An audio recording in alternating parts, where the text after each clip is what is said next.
은혜 베풀 자에게 은혜를 베풀고 17절에도 너는 내 목전에 은총을 입었고 창세기 6장에서도 하나님께서 모세에게 말씀하시기를 모세는 하나님께 은혜를 입은 사람이라. 하나님 말씀 가운데 중간마다 은혜와 평강이 내게 있을지어다. 요한계시록 22장 마지막에도 은혜가 너희들에게 있을지어다 이렇게 말씀을 합니다. 은혜가 무엇입니까?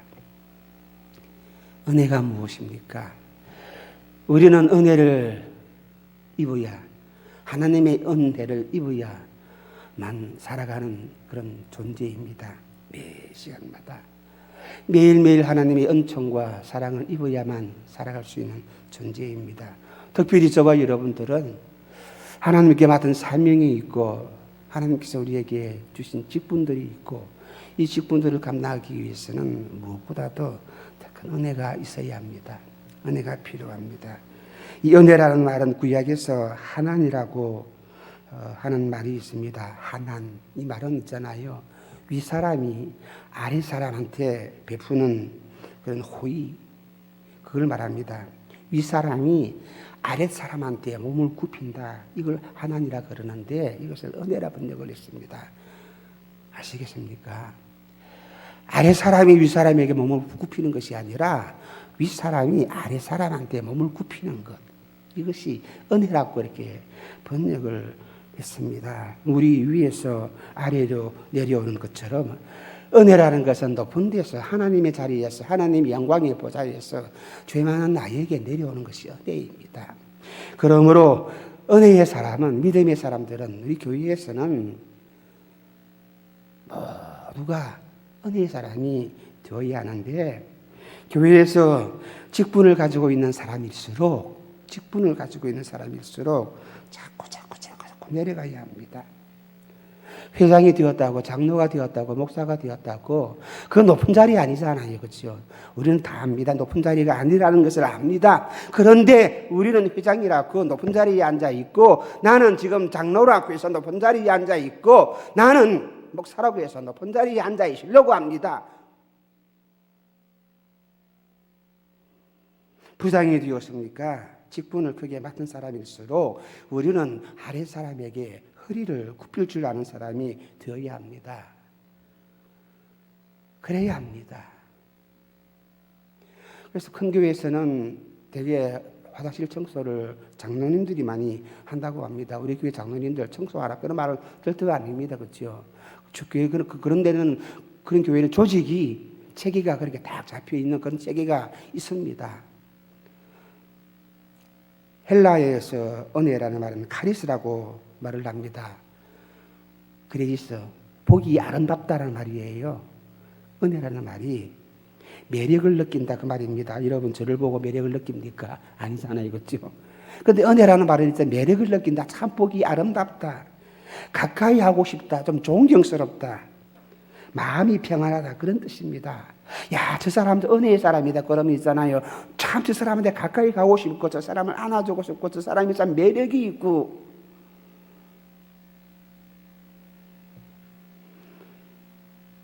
저 사람을 보게 되면 내가 마음이 평안하다. 그럽니다.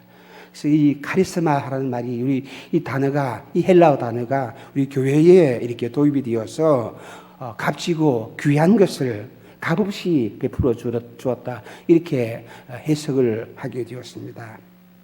또 구약에서 히브리의 말로 쓰는 은혜라는 말이 헤세드라고 하는 단어가 있습니다. 이 헤세드라고 하는 단어는 친절하게 꾸짖는다. 이렇게 의미가 있습니다. 친절한 것도 좋은 건데 또 꾸짖어요. 이 두 가지가 공존하기가 참 힘든데 친절하면서도 꾸짖어요. 서로 상반된 일이면서도 이것이 은혜롭게, 은혜라는 이 보자기 안에 딱 들어가니까 이상하게 꾸짖는데 칭찬이에요. 이상하게 야단치는데 거기가 그 말이 은혜의 말이에요. 그래서 은혜를 받은 사람은 늘 항상 친절합니다. 은혜의 사람은 늘 항상 하나님 앞에서 모든 사람 앞에서 겸손합니다. 동시에 은혜를 받은 사람은 하나님 말씀을 떠난 사람들에게 계속 책망하기도 하고 또한 계속 꾸짖기도 하고 가르쳐 주기도 합니다. 이 두 가지가 은혜롭게 조화롭게 잘 공존을 하고 있다는 사실입니다. 그래서 헬라 말의 은혜, 이 카리스라는 이 말은 하나님께서 나를 구원하기 위해서, 우리 인간은, 죄 많은 인간을 구원하기 위하여서 값지고 좋은 것을 아낌없이 베풀어 주셨고, 또한 우리 주님의 그 보혈로 또 보혈을 아낌없이 우리에게 그저 공짜로 값없이 주었다. 그런 의미가 있는 단어입니다. 은혜 중에서 가장 귀한 은혜가 무엇입니까? 은혜 가운데서 가장 귀한 은혜가 무엇입니까? 그것은 주님을 나의 구주로 모시는 것. 이것이 가장 귀한 큰 은혜입니다. 주님을 우리 예수님을 나의 구주로 모셨대요. 나의 주인으로 모셨대요. 또 실감이 안 가지고지요. 그 예수님이 나의 주인이십니다. 나의 주님이십니다. 세상에서 여러분들은 위대한 사람, 멘토를 삼기를 원합니다. 위대한 작가를, 또 위대한 정치인들을, 위대한 또 배우들을, 탤런트를 나의 멘토로 삼는 것도 좋아가지고 막 기뻐하고, 또한 그분과 함께 사진을 찍었다면 다 그게 만들어서 걸어놓고 자랑을 하고 영광스럽게 생각을 하는데, 그분과 비교할 수 없는 그 주님, 예수님, 나사렛 예수 그리스도가 나의 주인이신데, 이 영광스러움을 우리가 잘 못 느끼고 살아가는데, 그 주님이 나의 주님, 나의 친구가 되시는 분, 나의 벗이 되시고 나의 신랑이 되신, 이것이 놀라운 은혜입니다. 주님의 생명이 내 안에서 약동하고, 주님이 내 안에 계시고, 주님께서 나와 함께 하시는 것, 그리고 내가 주님과 함께 동행하며 살아가는 것, 이것이 은혜 가운데서 가장 귀한 은혜입니다. 은혜 중에 은혜입니다. 우리 교회 안에서 믿음생활을 하는 사람들 가운데서, 직분을 가진 사람들 가운데서, 열심히 있다고 하는 사람들 가운데서, 믿음이 있고 충성을 열심히 한다고 하는 사람들 가운데서 이런 사람이 있습니다. 예수님에 대해서 잘 아는 사람이 있습니다. 성경 말씀에 대하여서 너무나 잘 아는 사람이 있습니다. 신학 박사 저리 가라고, 목사 저리 가라고 할 정도로 성령 지식에 대하여서 해박한 지식을 가지고 있는 사람들이 있습니다. 성경도 잘 알고요, 성경 공부도 잘 리더하고요, 또한 어떤 면에서는 설교도 목사보다도 더 잘하는 사람들이 있습니다. 그런 사람들 교회에 다닙니다.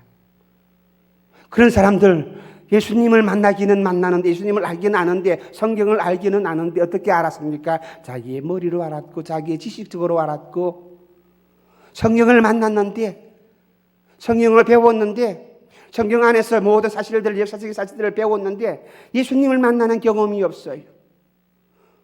성경에 대한 지식은 가지고 있는데 예수님을 만나는 지식, 예수님을 아는 경험이 없다는 사실입니다. 예수님을 직접 만나지를 못했습니다. 직접 만나는 경험이 없습니다. 그러면서도 그리스도의 능력이 무엇이고, 이 귀신의 권세가 무엇이고, 기도의 능력이 무엇이고, 안수가 무엇이고, 방언이 무엇이고, 어떻게 귀신을 쫓아내고 하는 모든 것들은 너무나 잘 알아요. 그러면서도 주님을 만나지를 못해요. 성경 안에서 주님을 만나지를 못해요. 말씀 안에서도 주님을 만나지를 못한다는 사실입니다. 그 말은 무엇을 말합니까? 믿음 생활을 그렇게 많이 하더라도, 성경을 너무나 많이 알고 있다 할지라도, 지식이 풍성하다 할지라도 은혜가 없다는 거예요. 은혜를 경험해 보지 못했다는 사실입니다. 주님이 내 안에 계시는 이 주님의 사랑, 주님의 뜨거운 사랑, 그 은혜를 내가 알지를 못했고 경험해 보지를 못했다는 사실입니다. 그저 성경적인 모든 대한 사실을 암기를 하거나 성구를 암송하고, 큐티할 때마다 여러분에게 많은 축제를 주셨잖아요. 이 모든 축제를 감당하느라고 암기하고 기록하기도 하고 풀고 있기는 하지만은, 그러나 그야말로 지식입니다. 은혜가 없는 지식입니다. 주님을 만나서 주님의 사랑을 경험을 해보지 못하는 그런 지식입니다. 그런 교회는 능력이 없습니다. 왜요? 그 안에 그분 마음속에 기쁨이 없기 때문에, 즐거움이 없기 때문에, 감격이 없기 때문에 말씀을 읽어내려가면서 내 안에 계시는 성령께서 약동하실 때에, 감동 주실 때에 이 말씀 속에서 내가 눈물을 흘리며 기쁨을 느낄 수 있는 그런 감격을 내가 경험해 보지 못했기 때문에, 비록 내가 가진 것은 없지만은 그러나 주님이 나와 함께 동행하신다는 이 확신, 이 경험을 내가 알 때에는 우리가 찬송하면서 즐거워하면서 걸어가는데 이 기쁨, 이 즐거움을 누리지를 못합니다. 주님과 함께 동행하는 것, 진짜 내 옆에 주님이 계시는가? 그것도 모르고 그저 이론적으로만 압니다. 마귀와 싸워서 이길 수 있는 힘이 없습니다. 왜요? 은혜를 모르기 때문에, 은혜가 없기 때문입니다.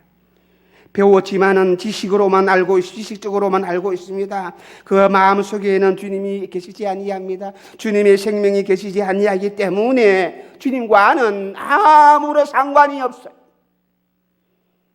열심히 헌신하고 봉사하지만은, 주의 이름을 찬송하지만은 그 심령 가운데에 예수를 할 수 있는, 경험할 수 있는 느낌이 없기 때문에, 은혜가 없기 때문에 주님과는 상관이 없는 사람, 나는 너를 도무지 알지 못한다.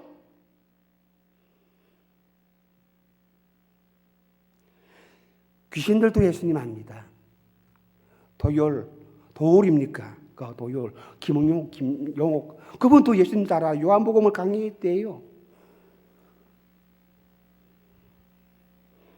철학자들도 성경 너무나 잘 압니다. 우리 성도는, 하나님의 사람들은, 자녀들은, 은혜를 사모하는 사람들은 사망 권세에 이기시고 부활하신 주님의 생명이 내 안에서 약동하고 역사하는 사람입니다. 주님이 내 안에 계시고 주님이 나의 죄를 위하여서 십자가에서 희생하시고 부활하셨다는 사실을 지식적으로 알면서도 또한 내가 체험적으로, 경험적으로 아는 사람이 성도입니다. 은혜를 입은 사람입니다. 여러분은 누군가에게서 전해 들은 그 예수님에 대한 지식, 그런 신앙생활을 하지 마시고, 지식적인 신앙생활을 하지 마시고, 다메섹 가는 길에서 사울이 예수님을 만났던 것처럼 여러분들도 믿음생활 가운데서 이 예수님을 직접 만날 수 있는 그런 놀라운 체험이 여러분에게 있기를 주님의 이름으로 축원합니다.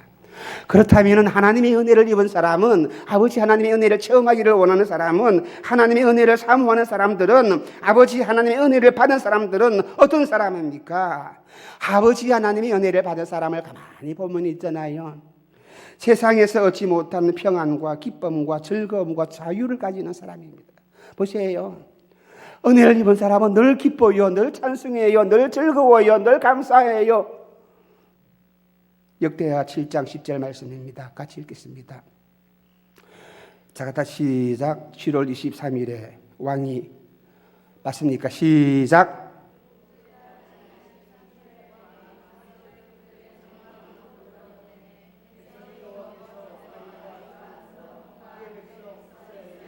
이스라엘에게 베푸신 은혜를 인하여 기뻐하고 마음이 즐거워하였더라 그랬습니다. 하나님의 베푸신 은혜 때문에 이 은혜를 입은 이스라엘 백성들이 아버지의 은혜를 입으니까 그 자리에서 기뻐하며, 솔로몬 왕이 하나님의 성전을 건축하고 봉헌식을 7일 동안 하였습니다. 제8일째 되는 날에 성회로 모였는데 많은 사람들이 아버지 앞에 헌신의 표시로, 감사의 표시로 하나님께 헌신하였습니다. 그때에 하나님께서 이 이스라엘 백성들에게, 성회를 하고 있는 이 이스라엘 백성들에게 하나님이 놀라운 은혜를 베푸시니까 이 자리에 앉아있는 많은 사람들이 이 은혜를 받아가지고 그들이 기뻐하고 그들의 마음이 즐거워지고 그들의 기쁨이, 즐거움이 충만. 이 자리에 우리는 성회로 모였습니다. 이 자리에 우리는 아버지 앞에 예배로 모였습니다. 이 자리에서 우리는 아버지 하나님 앞에 예배하면서 아버지 앞에 우리가 감사의 고백을 하고 아버지 앞에 기도하며 찬송을 드립니다. 이럴 때 하나님이 우리에게 은혜를 베푸실 때에, 은혜 아닌 이 자리에서 우리 모두가 어떻게 해요? 아버지께 받은 은혜를 인하여서 내가 기뻐하고 감사하고, 기쁨으로 감사하며 기쁨으로 하나님께 고백하며, 예배하는 우리들의 모습이, 예배하는 우리들의 마음의 모든 표정들이, 그렇죠? 기쁩니까? 즐겁습니까? 표시가 나요. 여러분들 저희들을 보면은, 설교하는 사람들은 여러분들 표정 보면 표시가 나요. 내가 설교를 못하는구나. 내가 참 설교를 못하는구나. 그래서 다들 졸고 있구나. 다들 고기가 무겁구나. 그래서 내가 죽을 죄인이구나. 하나님께서 은혜를 베푸시니까 무엇입니까? 세상 사람들이 느끼지 못했던 그 기쁨과 평강이, 즐거움이 마리아의 몸에 성령으로 예수님이 잉태했습니다. 이 기쁜 소식을 가브리엘 천사장이 마리아에게 전해줄 때에 가브리엘 천사가 은혜를 받은 자여 평안할지어다. 은혜를 받으면 평안해집니다. 할렐루야. 은혜를 받으면 즐거워요. 은혜를 받으면 기뻐요.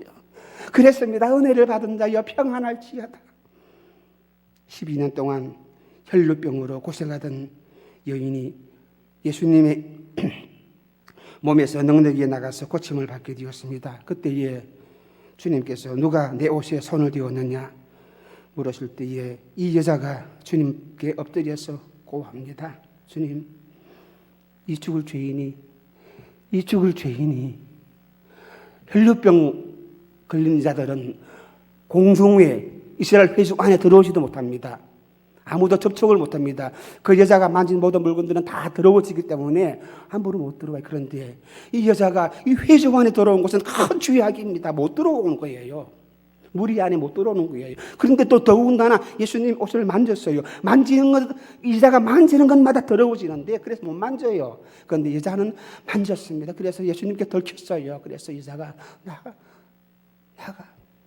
내가 만졌습니다. 그럴 때 예수님께서는 이 여자에게 책망하는 것이 아니라 예수님께서는 이 여자에게 내 믿음이 네가 갖고 있는 그 믿음이 너가 구원을 받게 했다. 이제는 평안히 가라. 죄 때문에 고민하거나 혈루병 때문에 고민하거나 이제는 자기가 이 피를 흘리는 이 병 때문에 숨어 다녔고 사람들 앞에 나오지도 못했고 두렵고 떨리는 마음으로 살아갔는데 이제는 은혜를 입고 나니까 이제는 평안히 모든 사람들 앞에 자유롭게 나가서 살아갈 수 성전에 들어가서 예배도 드리고 제사도 드리고 기도도 하고 무엇 때문에? 은혜를 받았기 때문에. 은혜를 받으면 은혜 받은 사람에게 평안이 있습니다. 그래서 주의 영이 거하는 곳에 자유함이 있다고요. 육신에 속한 사람들 보세요. 믿음이 있다고 자기 자신 자처하는 사람들, 그런 사람들 보세요. 기쁨과 즐거움, 자기 마음대로 만들어서 누립니다. 기쁨을 위해서, 즐거움을 위해서 자기가 만들어 누립니다. 우리 인간 세계도 전쟁이 없는 세계, 자유와 평화를 위해서 조건도 만들고 단체도 만들고 유엔도 만들고 별것 다 만들지만은 여전히 전쟁은 끊이지 아니합니다. 어떤 이 모든 악한 환경에서도 조건 속에 가서도 평안을 찾으려고 애를 쓰는데 그런데 아니에요. 환경이 달라진다고 조건이 좋아진다고 사람들이 서로 환경 조약을 잘 맺어서 전쟁하지 아니하자 이렇게 협약을 맺는다고 해서 그 가운데 그 나라가 기쁨이 있고 평안이 있으니까 전쟁이 사라지니까 아니더라 그 말입니다. 누가 평안을 줍니까? 어떻게 해야 평안을 얻을 수 있겠습니까? 우리가 아버지께로부터 주시는 은혜를 내가 입을 때에, 은혜를 받을 때에, 은혜를 받는 그 민족이 평안을 얻고 자유를 누리고요. 전쟁이 사라지겠다는 사실입니다. 그래서 하나님의 은혜를 받아서 기뻐하는 사람은 아버지 하나님의 은혜를 받은 사람은 마치 샘물을 퍼내도 자꾸만 솟아난 것처럼 아버지 은혜 하나님 사람은 기쁘고 또 기쁘고 또 기쁘고 또 기쁘고 그렇게 살아갑니다. 샘 솟는 기쁨이 그 안에서 솟아나는 거예요. 내게 샘 솟는 기쁨, 내게 샘 솟. 이 기쁨 찬송이 우리 가운데 일어나야 합니다. 누가요? 믿음의 사람이, 은혜를 사모하는 사람이. 알잖아요. 바울과 실라가 전도하다가 감옥에 갇혔습니다. 밤중에 일어나서 찬송을 불렀습니다. 무엇 때문에 전도하다가 감옥에 갇혔는데도 있잖아요. 찬송을 불러요. 감옥에 갇혀 있으면서도 찬송을 불러요. 지금 같은 감옥입니까? 요즘 감옥은 그냥 호텔이래요. 근데 옛날 감옥은 호텔이 아니지 않습니까? 성경학자들은 바울과 실라가 감옥에 있을 때의 그 모습은 착고에 매이고 손발도 묶이고 발도 묶이고 머리도 묶이고 옴짝달싹 할 수 없는 그런 환경이래요. 그런데도 이 바울이 실라가 그 안에서 찬송을 부르니까 감옥이 신동을 합니다. 왜 찬송 부릅니까? 왜 찬송 불렀습니까? 바울에게 신라가 왜 찬송을 부릅니까? 그에게 하나님의 은혜가 넘쳐나기 때문에.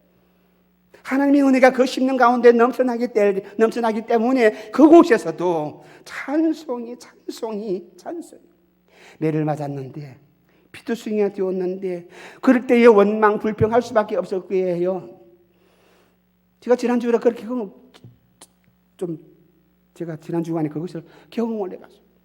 너무나 고통스러우니까 또 원망했습니다. 불평했습니다.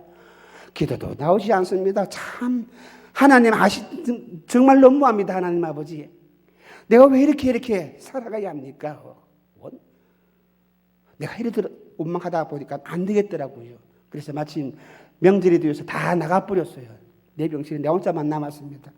집사람하고 나하고 거기서 앉아서 둘이서 찬송을 부릅니다.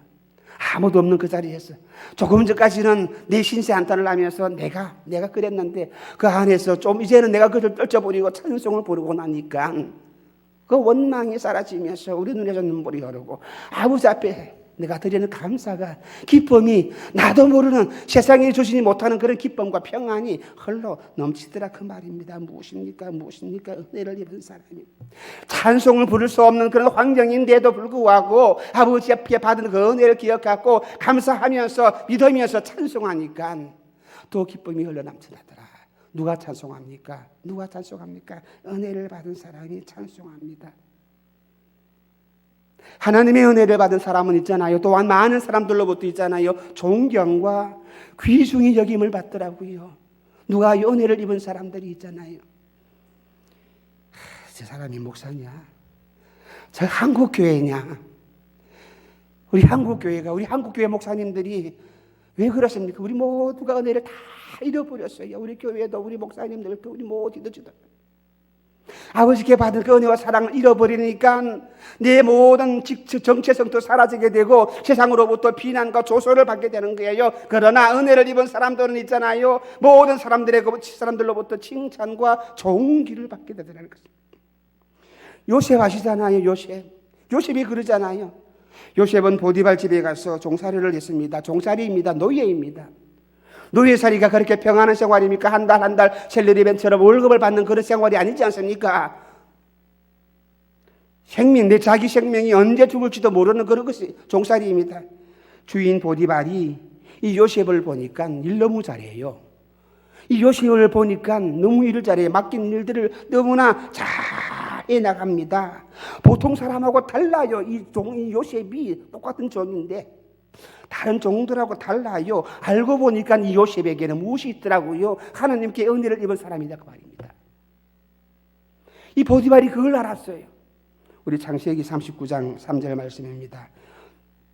다 같이 읽겠습니다. 시작. 그 주인이 여호와께서 요셉과 함께 하심을 보며 또 여호와께서 그의 범사에 형통케 하심을 보았더라. 요셉이 주인에게 은혜를 어떻게 해요? 입었더라. 요셉에게 하나님이 함께 하시니까 함께 하시는 그 요셉을 주인들이 보고 사실 안 믿는 사람들이 보고 세상 사람들이 보고 오히려 요셉에게 은혜를 베풀어요. 하나님이 은혜를 주신 것이 또 있겠지만 그러나 본문 말씀은 주인이 요셉에게 은혜를 베풀었어요. 하나님께 은혜를 입어가 아니라 주인에게 은혜를 입어서 하나님을 섬기고 보디발이 요셉을 가정총무로 삼아서 자기 모든 소유를 요셉에게 다 종에게 맡겨버렸어요. 요셉이 가정총무를 하는 날부터 하나님은 요셉을 위하여서 애굽 사람 그 보디발의 집에 복을 내렸습니다. 요셉으로 인하여서 보디발도 요셉을 존경하고 또한 보디발의 집도 요셉으로 인하여서 함께 복을 받았습니다. 누가? 요셉이 은혜를 받으니까. 내가 은혜를 받으면 나로부터 시작해서 내 가정, 내 친구, 내 친척, 내 주변, 내 회사 모든 공동체가 하나님께 함께 은혜를 받는 그런 귀한 역사가 오늘 우리 가운데서 일어나시기를 주님의 이름으로 축원합니다. 좀 그러지 맙시다. 저기 집사냐, 저기 장로냐. 우리 좀 그런 말 안 들어도 되지 않겠습니까? 그렇죠? 내가 받은 은혜로 인하여서 나도 복을 받고 내 친구들도 내 형제들도 내 모든 주변에 있는 사람들도 함께 은혜를 받는다면 이것보다 더 귀한 일이 어디 있겠습니까? 이스라엘 백성들이 갈대아 바빌론 지방에서 살고 있을 때에 에스더라고 하는 신앙이 있는 여자가 있었습니다. 이 여자는 부모님이 일찍 세상을 떠났기 때문에 자기 사촌 오빠 모르드게 밑에서 성장을 했습니다. 모르드게는 에스더를 키울 때에 신앙으로 잘 양육을 했습니다. 하나님 말씀대로 양육을 했습니다. 이 에스더가 처녀가 되어서 시집갈 때가 되었는데 그때 마침 그 나라의 왕이 왕후를 구하는 때였습니다. 수많은 여자들이 몰려왔는데 경쟁에서 이 에스더가 뽑혀서 왕후가 되었습니다. 어느 날 이 하만이라고 하는 사람이 있었는데 하만은 국무총리가 되었는데 이 모르드게가 자기한테 하만 국무총리 자기한테 유대인 모르드게가 절하지 아니한다고 해서 인사를 하지 아니한다고 해서 기분 나빠가지고 모르드게를 장대에 높이 달아서 죽이기로 작정을 했습니다. 근데 이 하만이 가만히 생각해 보더니 이 모르드게 한 사람만 죽였다가는 자기가 성이 안 차요. 그래서 모르드게가 어느 나라 지파 사람이냐? 유대인입니다. 그렇게 말하니까 모르드게뿐만 아니라 유대인들 모두 다 잡았어. 한 날에 잡아서 다 죽여버리자. 그렇게 계획을 세웠습니다. 그날이 2월 13일 한 달입니다. 한 날 유대인들을 다 죽이기로 작정하고 유대인들의 재산을 모두 빼앗기로 했습니다. 그때 에스더는 자기 삼촌 모르드게의 신앙교육을 받아서 하나님께 기도합니다. 에스더는 죽으면 죽으리라 그렇게 결심하고 하나님 앞에 나가서 금식 기도하면서 왕 앞에 나갑니다. 옛날에는 왕이 불러야 모든 신하는 나갑니다. 어떤 신하든지 부르지 않고서는 함부로 나갈 수가 없는, 특별히 이 왕후들은 자기가 왕비라고 해서 왕 앞에 못 나갑니다. 왕이 불러야 나갑니다. 그런데 이 에스더는 왕이 부르지도 아니했는데 왕 앞에 나갑니다. 우리 민족 살려달라고, 그거 하나 부탁하려고. 에스더 5장 3절 말씀을 보세요. 왕후 에스더를 바라볼 때에 어떻게 해요? 심히 사랑스러워 보인지라. 왕후 에스더여, 그대의 소원이 무엇이며 요구가 무엇이며 그대가 원한다면 나라의 절반이라도 주겠노라. 보세요. 에스더가 하나님께 은혜를 입으니까 이 왕이 에스더를 바라볼 때에 너무나 심히 사랑스러워 보인다 그 말입니다. 부르지도 아니했는데 나왔으면 잡힐 겁니다. 그런데 그 순간에는 왕의 눈에는 그 생각이 사라지게 되고 왕의 눈에는 에스더가 너무 이뻐 보이는 거예요. 너무나 사랑스러워 보이는 거예요. 왜? 에스더가 하나님께 은혜를 입었기 때문에. 이것이 하나님의 역사, 하나님의 놀라운 역사입니다. 에스더 7장 3절 말씀을 보게 되면 왕후 에스더가 대답하여 가로되 왕이여, 내가 만일 왕의 목전에서 은혜를 입었다면 왕이 선히 여기시거든 내 소원대로 내 생명을 내게 주시고 내 요구대로 내 민족을 내게 주소서. 살려달라 그 말입니다. 그래서 왕이 에스더에게 은혜를 베풉니다. 왜? 에스더에게 임한 하나님의 은혜 때문에. 에스더에게 임한 하나님의 은혜가 이 왕에게 보였다는 것입니다. 왕도 알았다는 사실입니다. 왕이 이 말을 듣고 이 하만의 나쁜 생각을 알아서 이제는 모르드게를 죽이려고 했던 그 자리에 하만을 매달아서 처리하는 그런 하나님의 역사가 있는 것입니다. 하나님의 은혜가 우리에게 임해요. 하나님의 은혜를 임하면, 아버지 하나님의 은혜를 내가 받으면 있잖아요, 이것뿐만 아니라 우리에게 의지가 생겨요. 여러분과 저에게 강한 의지가 생깁니다. 우리는 늘 항상 내 자신을 초라하게 만들고 내 자신을 비하시키지 않습니까? 이것이 우리들의 모습이고 모든 사람들의 공통점입니다. 그런데 하나님께 은혜를 입으니까 이상하게도 내게서 강한 능력이, 강한 의지가, 내가 할 수 있다는 믿음이 생겨나는 거예요. 무엇 때문에? 하나님의 은혜를 입으니까. 그래서 우리에게 은혜가 필요합니다.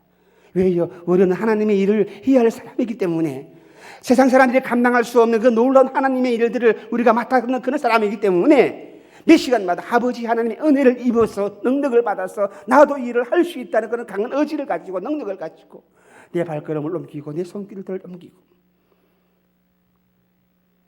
마귀가 하나님이라 하도록 수시로 방해하지 아니합니까? 오늘 사자처럼 삶길을 찾기 위해서 저와 여러분들을 무너뜨리기 위해서 수단과 방법을 가리지 아니하고 아버지 일들을 못하게 방해하고 기도 못하게 방해하고 예배드리지 못하게 방해하고 이런 일을 저런 일을 만들어서 어쩌든지 못하게 만드는 것이 마귀의 방법인데, 그런 계획 가운데서 이런 세상에서 내가 어떻게 주님을 일편단심, 주님만을 사랑하며 섬길 수 있는 그런 의지를 내가 가질 수가 있겠습니까? 특별히 우리 남성들 있습니까? 좀 잘 안 보이는데, 뭐 직장에서 회식한다, 바이어를 만난다, 또한 사업자들이 무엇을 한다. 이 세상 모든 모임 환경이 그렇지 않습니까? 그렇죠. 우리가 일편단심 아버지 말씀대로만 아무것도 그저 주님만 전심으로 섬길 수 있도록 만들어주는 환경이 아니라, 그런데도 불구하고 은혜를 받은 사람이라면 이런 험악한 환경 가운데서도 믿음을 지키면서 순전하게 순결한 신앙을 가지고서 신앙생활을 할 수 있게 되는 것인데, 누가 그랬습니까? 다니엘이 그랬습니다. 나라 잃은 서름으로 포로가 되어서 바벨론에 끌려갔던 다니엘이 그 환경 가운데서도 다니엘을 핍박하고 다니엘을 모함하고 다니엘을 끌어내리려고 하는 그 모든 모략 가운데서도 다니엘은 어떻게 해요? 우리 언제 한번 들었습니까? 다니엘은 하나님께 기도하는 그 시간, 뜻을 정하였어. 하나님께 기도하는 그 시간은 분명히 정해놓은 시간인데 이것을 변하지 아니하고, 모든 사람들이 내가 기도한다면 다 쳐다볼 거예요. 다니엘이 하루에 3번 기도하는데 언제 기도할 것이다. 딱 기도만 했다면 잡아다가 갈 것인데, 다니엘이 알지만은, 내 원수들이 나를 쳐다보고 있다는 사실도 알지만은, 어쩌면 우리는 나중에 그들이 지금 안 보고 있을 때에 내가 창문 닫고 기도할 수도 있잖아요. 그 창문을 열고서 이스라엘을 향하여서 기도합니다. 뜻을 정하였어. 아버지 하나님만을 사랑하며 섬기시다는 그 능력이, 그 의지가 어디서 나옵니까? 아버지께 은혜를 입으니까, 하나님께 은혜를 입으니까 믿음을 지키고, 하나님께 은혜를 입으니까 우상 앞에서도 굴복하지 아니하고, 다 무엇입니까? 내 믿음이 부족하기 때문에, 내가 은혜를 받지 못하기 때문에 명절만 되면 갈등이 생기고, 내가 거기에 굴복하게 되고, 내가 거기에서 하게 되고,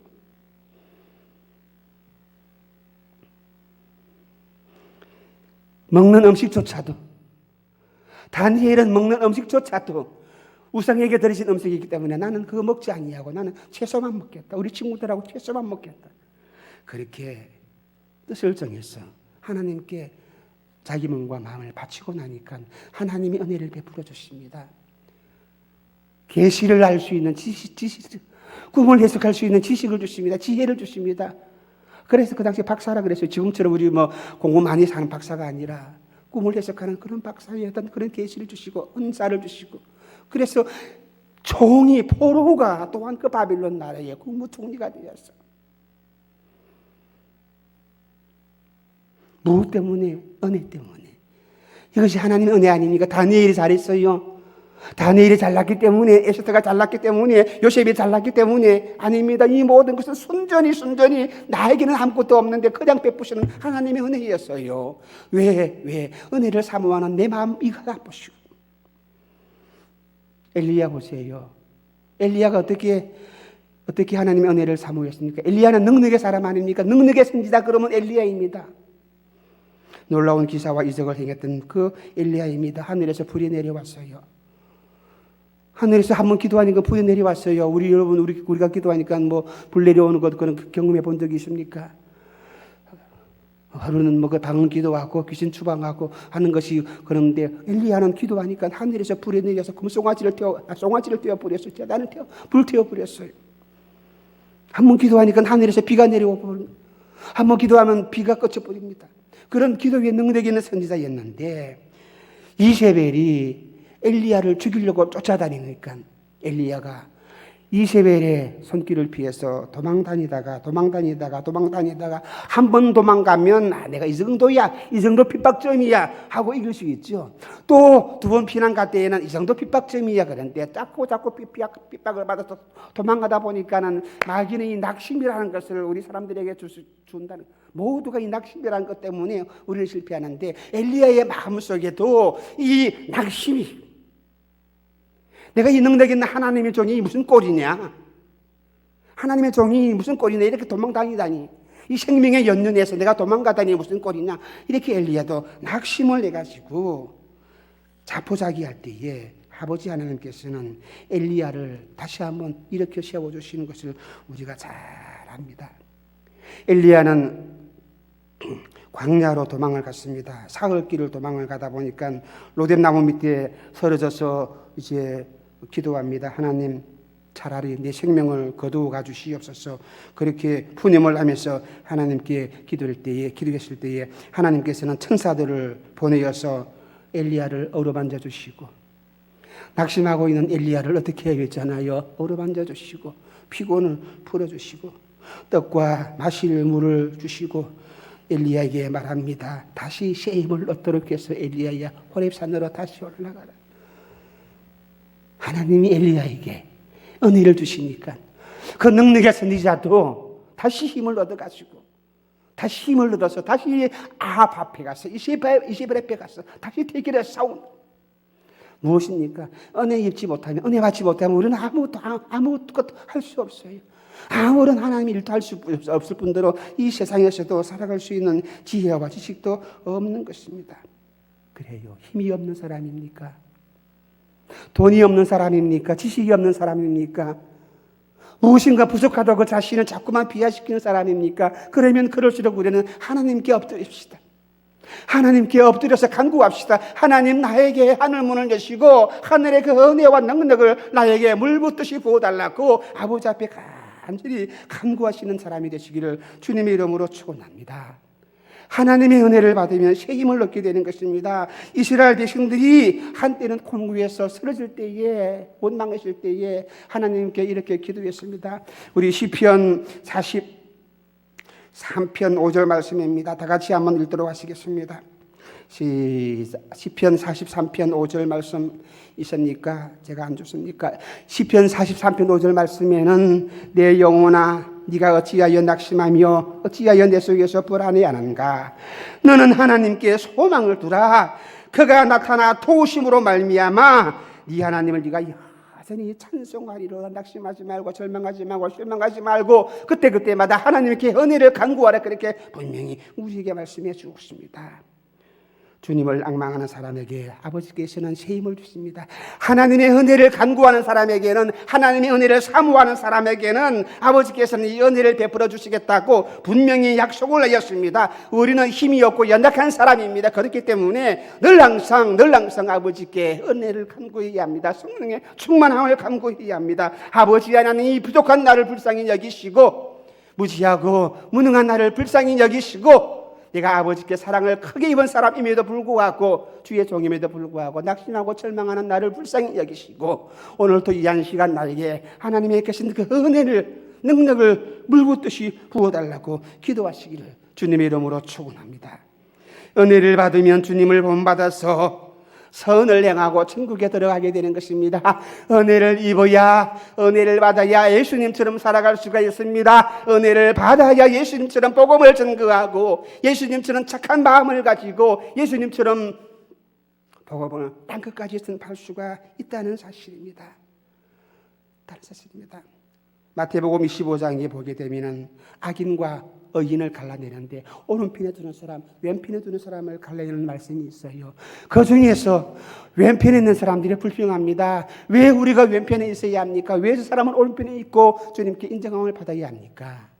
너희들이 이 땅에 사는 동안에 믿음이 있다고 하면서도 하나님의 일꾼이라 그러면서도 주님의 제자라고 하면서도 내가 목마를 때에 너희들은 마실 것을 주지 아니했고 내가 배고플 때에 너희들은 먹을 것을 주지 아니했고 왼편에 있는 이유가 바로 그것입니다. 믿음이 있노라 하고 하면서도 행함이 없기 때문에, 불쌍한 사람들을 도와주지 아니했기 때문에, 착한 행실을 하지 아니했기 때문에 너희들은 왼편에서 영원토록 거기서 저주를 받을 것이라고 주님이 책망을 한 거예요. 은혜를 아는 사람은, 하나님께 은혜를 받은 사람인 것을 자기가 아는 사람은 내가 받은 은혜를 사람들에게 전가할 수밖에 없어요. 베풀 수밖에 없어요. 나눌 수밖에 없다는 사실입니다. 시편 37편 25절에서 이렇게 말씀합니다. 내가 어려서부터 늙길까지 의인은 버림을 당하거나 그의 자손이 걸식함을 보지 못했다라고 시편 기자는 그렇게 고백을 했습니다. 의인은 은혜 받은 성도는 종일토록 은혜를 받고 또 내가 받은 은혜를 많은 사람들에게 나누어주고 꾸어주고 베풀어줍니다.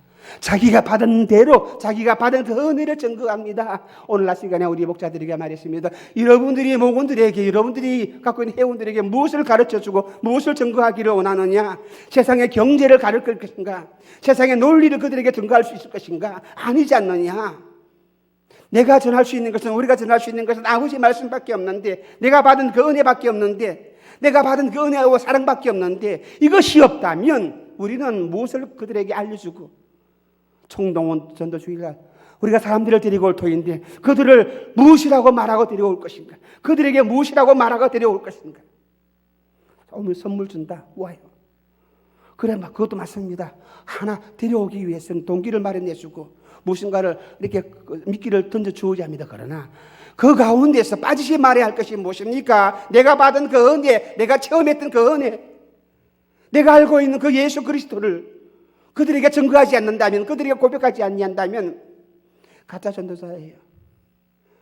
필요 없어요. 은혜를 받아야만이, 받은 것이 있어야만이 나눌 수가 있고 증거할 수가 있다는 사실입니다. 예수 믿는 것은 받은 증거만 도다 그 말입니다. 내가 받은 것이 있어야 증거하고 내가 받은 은혜가 있어야 나눌 수가 있고요. 요한계시록 3장에 보게 되면 라오디아 교회가 나옵니다. 참 부자 교회입니다. 인테리어가 많은 교회입니다. 그런데 주님께 책망을 받았습니다. 왜요?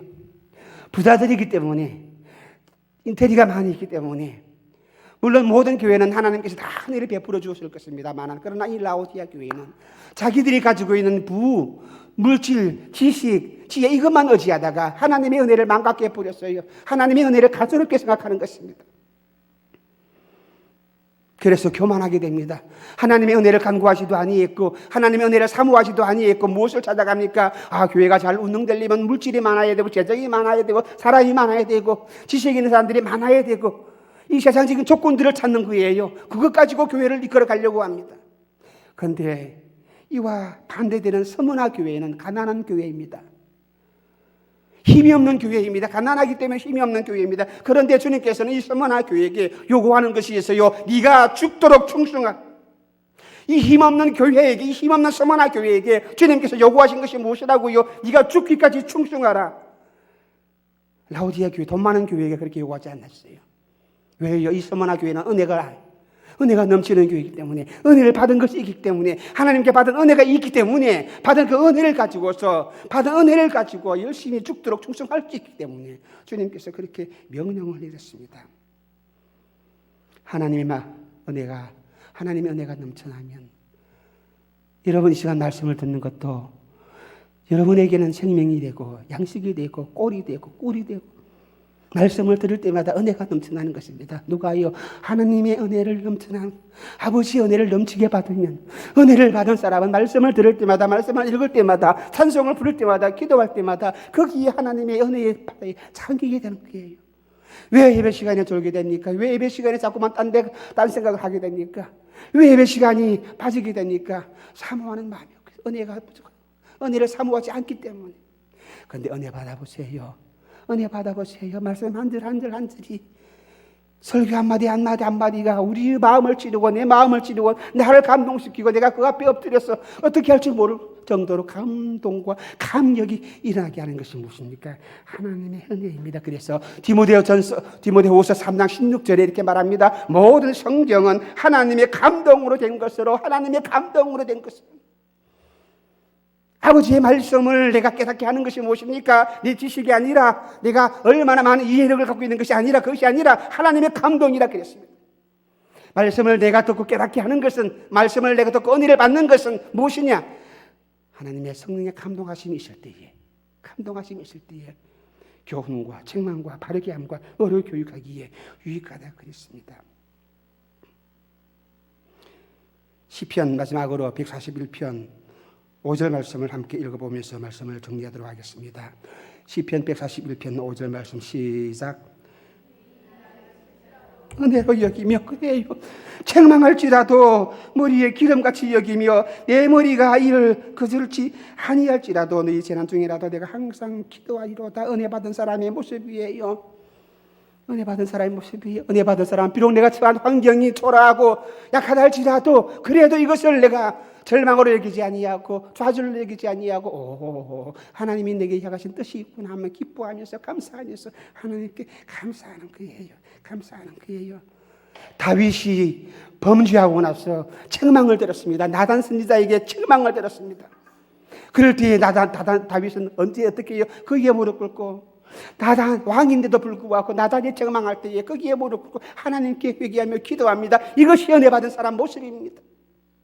저와 여러분들은 어떻게 합니까? 말씀을 들을 때마다 오늘 또 목사님 나를 책망하고 나를 때리고 내가 무슨 실수를 했는가? 내가 무슨 잘못을 했는가? 아니에요. 우리 모두도 아버지 말씀 앞에 서게 되면 모두가 책망받을 사람들이에요. 전화가 없어. 누구도 이 아버지의 책망 앞에서 벗어날 수 있는 사람은 아무도 없다는 것인데, 그런데 우리는 조금만 책망만 들었다면 우리는 이상하게 왜 그렇습니까? 내가 은혜에서 벗어났기 때문에 은혜를 받은 사람은 말씀 앞에 모두가 무릎 꿇고 회개하며 아버지의 말씀이니까 거기서 기도하게 되는 것입니다. 야고보서 4장 6절 말씀에 그러나 더욱 큰 은혜를 주시나니 그러므로 일러서되 하나님이 교만한 자를 물리치시고 겸손한 자에게 은혜를 주신다고 말씀하셨습니다. 그러므로 우리는 늘 항상 은혜를 사모하는 믿음의 사람이 되시기를 바랍니다. 은혜를 받으려면 예수님을 본받아서 하나님의 말씀 앞에 예하고 아멘하고 순종할 수 있는 사람이 되시기를 바랍니다. 은혜를 사모하는 사람이 되시기를 주님의 이름으로 간절히 축원합니다. 왜요? 은혜 없이는 나는 못해요. 나도 그렇고 여러분도 그렇고 제가 왜 이 시간에 할 수 있습니까? 아버지 은혜가 없으면 못해요. 내가 내 힘으로 합니까? 내가 내 힘으로 이 시간에 설 수가 있습니까? 내 지식으로 설 수가 있겠습니까? 아버지 은혜가 있을 때에 아버지께서 할 수 있는 힘을 주실 때에 아버지께서 할 수 있는 지식을 주실 때에 그러므로 우리는 때를 얻든지 못 얻든지 늘 항상 은혜를 사모해야 돼요. 은혜를 받기 위해서 사모해야 돼요. 히브리서 4장 16절 말씀에 우리가 때를 따라 돕는 은혜를 얻기 위해서 은혜의 보좌 앞에 담대히 나아갈지니라 그렇게 말씀을 하였습니다. 오늘 여러분들 마음속에 이 말씀이 어떻게 들려졌습니까? 우리는 어떤 은혜를 사모하고 있습니까? 나는 어떤 모습으로 아버지 앞에 서고 있습니까? 여러분이 맡은 사명을 감당하기 위해서 맡은 이 일을 내가 하기 위해서 어떤 자세로 일을 하고 있습니까? 여러분이 갖고 있는 체력, 능력, 재력, 권세, 학력 또한 뒷배경, 백그라운드 여러분의 인간적인 모든 것들을 가지고서 일을 하시려고 합니까?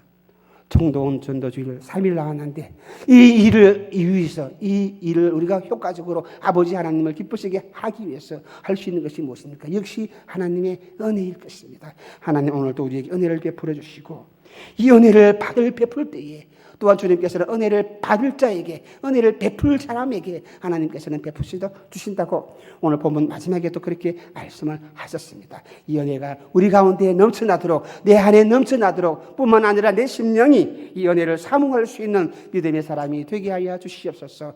은혜를 갈급할 수 있는 그런 믿음의 사람이 되게 하여 주옵소서. 오늘 또 이렇게 기도하시면서 믿음으로 승리할 수 있는 저와 여러분 되시기를 주님의 이름으로 축원합니다.